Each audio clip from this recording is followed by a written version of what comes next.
Vнимание! Говорит Moskva. Говорит Moskva. Hepinize merhabalar. Şu an hayallerimin şehri olan Moskova'dayım. Ve ben bir ay boyunca burada kalacağım ve Moskova'nın her yerini gezeceğiz. Kızıl Meydan'daki ilk gideceğimiz yer Devlet Tarih Müzesi. Evet, şu an karşıda Aziz Vasili Katedrali'ni ve Kremlin Sarayı'nı görüyorsunuz ama oraya gitmeden önce şimdi sizinle beraber Devlet Tarih Müzesi'ne gideceğiz.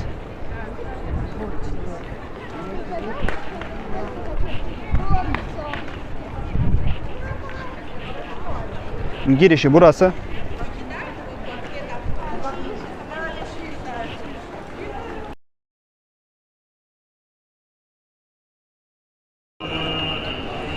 Şimdi yavaş yavaş Kremlin'e doğru gideceğiz. Ama öncesinde biraz dondurma yemem lazım. Şimdi burada da bir tane dondurmacıya geldik. Burada tüm dondurmaların fiyatı 200 ve 300 ruble arasında değişiyor. Bir tanesi var 350 ruble. Şimdi ben de birazdan sipariş edeceğim. Здравствуйте, я могу купить мороженое. Вы любите послаще или... Burada gördüğünüz bütün dondurmalar 300 ruble. Türkiye'deki hemen hemen Magnum'un benzeri diyebilirim. Этот, пожалуйста. Как вам шоколад? Может быть, белый. Хорошо. 300 рублей. Хорошо. Карта наличная. Наличный.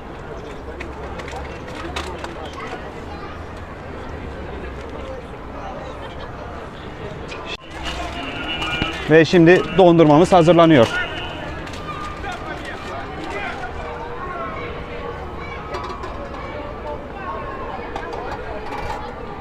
Gerçekten de çok güzelmiş ha.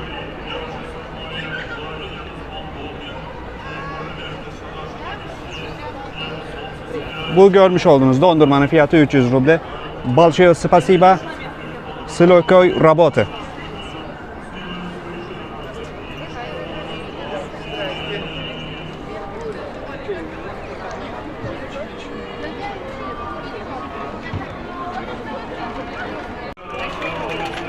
Şimdi yavaş yavaş Kremlin Sarayı'na ve Aziz Vasili Katedrali'ne gideceğiz. Ama bunlardan önce Kızıl Meydan'a girişte bizi böyle bir kilise karşılıyor.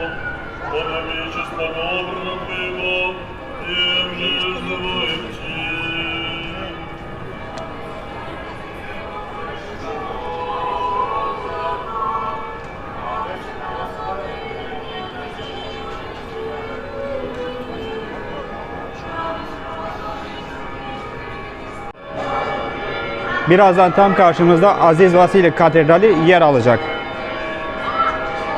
Ve daha sonra da Kremlin Sarayı'na doğru gideceğiz.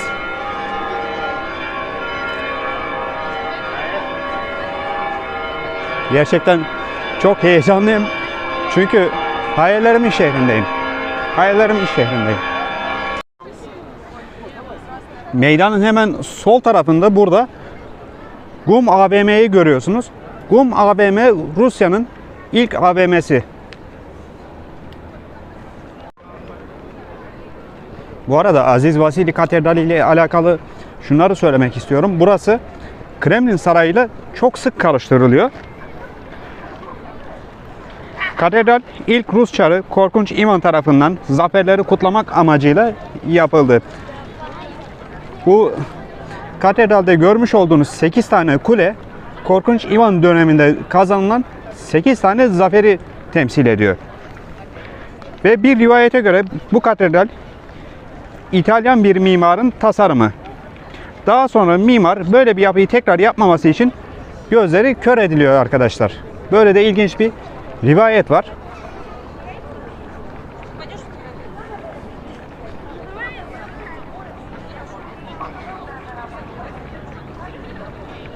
Bu arada katedralin hemen sol tarafında ilginç bir yer var. Şimdi orayı da göstermek istiyorum.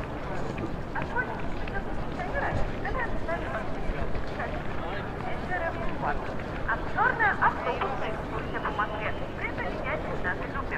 Белый, белоснежный автобус на платформе. Сейчас телеканал Москва 24.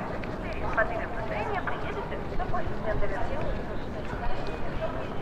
Уважаемые участники, среди гостей столицы приглашаем на увлекательный обзорный автобус по Москве. Поедем на шикарном белоснежном автобусе. Он находится на парковке. Bu görmüş olduğunuz yapının adı nedir tam olarak bilmiyorum ama burası daha önce halka açık olarak infazların yapıldığı bir yerdi ve zamanla turistik bir mekan haline dönüştü. Новый Арбат. Реактивного Министерства обороны и наиболее заряженной столицы. Новая и новая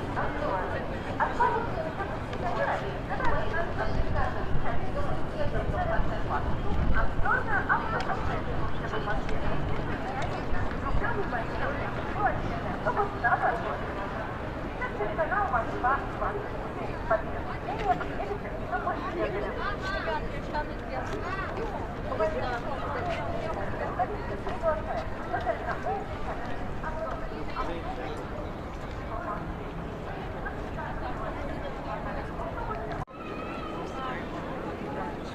Aziz Vasili Katedrali'nin hemen yan tarafında Kremlin Sarayı var.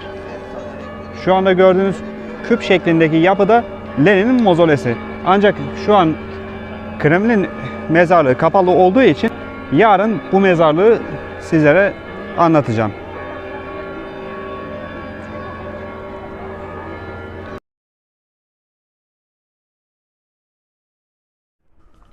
Hepinize merhabalar.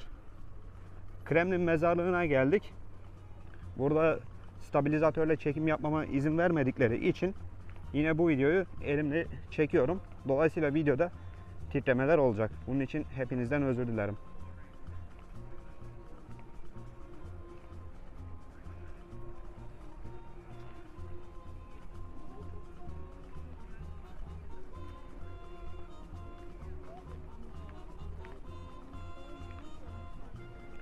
Şimdi yavaş yavaş sizlerle birlikte buradaki mezarları ziyaret edeceğiz. Şu an Konstantin Chernenko'nun mezarını görüyorsunuz. Kendisi eski bir Sovyetler Birliği devlet başkanıdır. Hemen yanında Semen Budeni'nin mezarını görüyorsunuz. Kendisinin kim olduğunu ben de bilmiyorum. Videonun açıklama kısmına yazarım. Şimdi burada Türk tarihi içinde önemli olan birisi var. Onu da göstereceğim. Kliment Voroshilov. Voroshilov, Sovyetler Birliği'nin ilk mareşalidir. 1918 yılında Volgograd savunmasında Joseph Stalin ile arkadaş olmuştur. Türkiye'deki Kurtuluş Savaşı sırasında askeri bilgisiyle savaşın taktik ve stratejisine katkıda bulunması için Ankara'ya gönderildi. Şu an ekranda Türkiye Cumhuriyeti'nin kuruluşunun 10. yılı kutlamalarında Kliment Voroshilov'un Mustafa Kemal Atatürk ile olan fotoğrafını görüyorsunuz. 1933 yılında İzmir'i ziyaretinin anısına İzmir'de büyük bir caddeye Voroshilov Caddesi adı verildi. Voroshilov, İzmir'in fahri hemşerisidir. Voroshilov'un bir heykeli Taksim Cumhuriyet anıtında Atatürk'ün ardında yer alıyor. Voroshilov, 2. Dünya Savaşı'nda Leningrad savunmasını yaparak Nazilerin şehri ele geçirmesini engelledi. Bu büyük komutana ben de son olarak şunu söylemek istiyorum. Yaptıkları hem Rus hem de Türk halkının kalbinde daima hatırlanacaktır. Voroshilov'un hemen mezarının yan tarafında Andrei Zhdanov'un mezarını görüyorsunuz. Kendisinin kim olduğunu bilmiyorum. Ve yine açıklama kısmına yazacağım. Burada bilmediğim tüm kişileri açıklama kısmına yazacağım arkadaşlar. Hemen devam ettiğimizde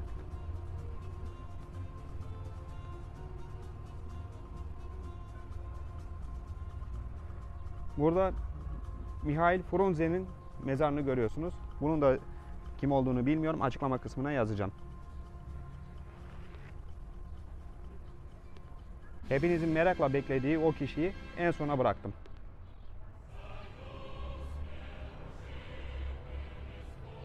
Yakov Sverdlov.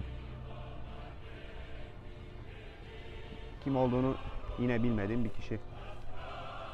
Açıklama kısmına yazacağım.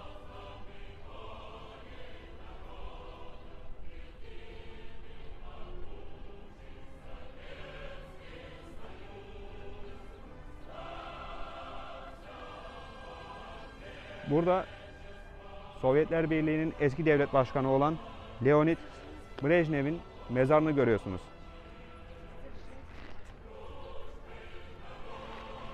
Hemen yan tarafta Felix Dzerzhinski'nin mezarı var. Felix Dzerzhinski, Sovyetler Birliği'nin ilk istihbarat servisi olan ÇK'nın kurucusudur. Aynı zamanda ÇK'nın da ilk önderidir.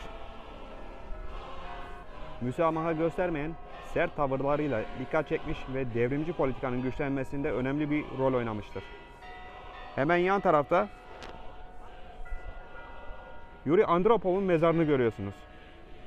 Kendisi eski bir Sovyetler Birliği devlet başkanıdır. Hemen onun yan tarafında Mikhail Kalnin'in mezarı var.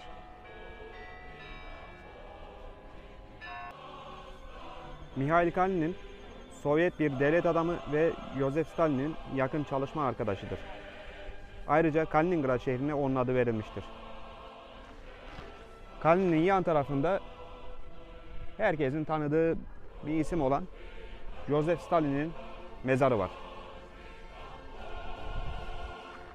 Joseph Stalin, Sovyetler Birliği'nin ikinci devlet başkanıdır. Hakkında en çok eser yazılan kişidir. Onun döneminde Sovyetler Birliği endüstriyel ve askeri bir süper güce dönüşmüştür. Stalin'le alakalı ilginç bir şey daha var. Şu an birkaç yüzyıllık Rusya tarihini incelediğinizde kendisi Slav kökenli olmayıp da Rusya'yı yöneten ilk kişidir. Ayrıca hakkında en çok kitap yazılan kişidir. Burada da Mihail Suslov'un mezarını görüyorsunuz. Kendisinin kim olduğunu bilmiyorum. Yine yorumlara yazacağım. Arka tarafta da Kremlin mezarlığına gömülen küller var.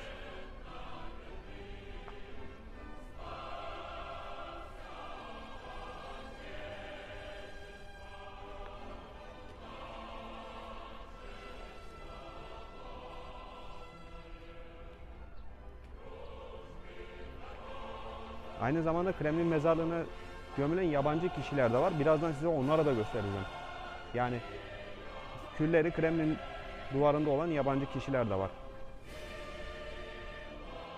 Burada Sergey Korolyov'un mezarını görüyorsunuz. Kendisi Sovyet roket mühendisidir. ABD ve SSCB arasında yaşanan uzay yarışı sırasında Sovyet uzay araçlarının baş tasarımcısıydı. Korolyov, Sovyet uzay programının kilit adamıydı ve güvenlik nedenleriyle hayatı boyunca onun adı kamuoyundan gizli tutuldu. Korolyov, Sputnik ve Vostok uzay araçlarının tasarımcısıdır. Korolyov tarafından 1960'larda geliştirilen Soyuz uzay aracı halen kullanılmakta. Şimdi burada da Yuri Gagarin'in mezarını görüyorsunuz. Yuri Gagarin uzaya çıkan ilk insandır ve bu başarısıyla uzay çağını başlattı. Yuri Gagarin'in uzaya uçtuğu ilk gün olan 12 Nisan günümüzde kozmonotluk günü olarak kutlanmaktadır. Yuri Gagarin, SSCB dahil birçok devletin en yüksek nişanının sahibi ve birçok yabancı şehrin fahri vatandaşıdır. 27 Mart 1968'de Yuri Gagarin eğitim uçuşu yaparken uçak kazasında öldü. Yuri Gagarin ölünce Sovyetler Birliği'nde devlet yası ilan edildi. Bu yas, SSCB tarihinde ilk kez devlet başkanı olmayan birisi için ilan edilen yastır. Burada Vladimir Komarov'un mezarını görüyorsunuz. Kendisi bir uzay uçuşu sırasında ölen ilk kozmonottur. İşte hepinizin merak ettiği o isim. Burası Vladimir Lenin'in mezarı. Kırmızı renkli granit, komünizmi, siyah kısım yası temsil etmekte. Mimar Alexey Shusev ölümsüzlük mesajını vermek için bu yapıda küp şeklini kullandı. Yalnız mauzolenin içinde fotoğraf çekmek, video çekmek kesinlikle yasak. Dolayısıyla size sadece dışarıyı gösterebilirim. Şimdi burada da Mozole tribününü görüyorsunuz. Burası Sovyetler Birliği döneminde kutlamaların merkeziydi. Ekim Devrimi, 1 Mayıs ve 9 Mayıs kutlamalarında Sovyet liderleri, Politbüro üyeleri ve üst rütbeli subaylar buradan kutlamaları izleyip halkı selamlardı. Sovyet Politbürosu, Sovyetler Birliği Komünist Partisi içinde Sovyet hükümeti için politika üreten en üst yetkili kurumdu ve kararları kanun hükmündeydi. Lenin'in mozolesinin önden görünüşü de bu şekilde. Şimdi Kremlin mezarlığından çıktık. Orada size yabancıların mezarını da göstermek istiyordum ama oraya girişler yasaklanmış. Dolayısıyla gösteremedim.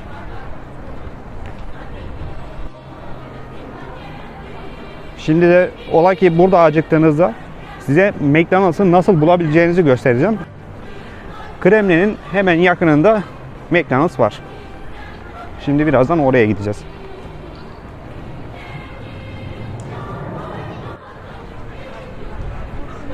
Kremlin'in hemen aşağı tarafında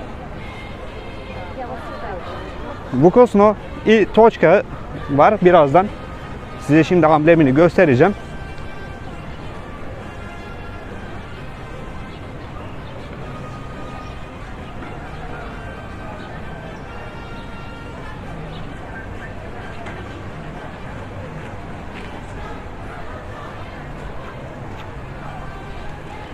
Садись, я повезу.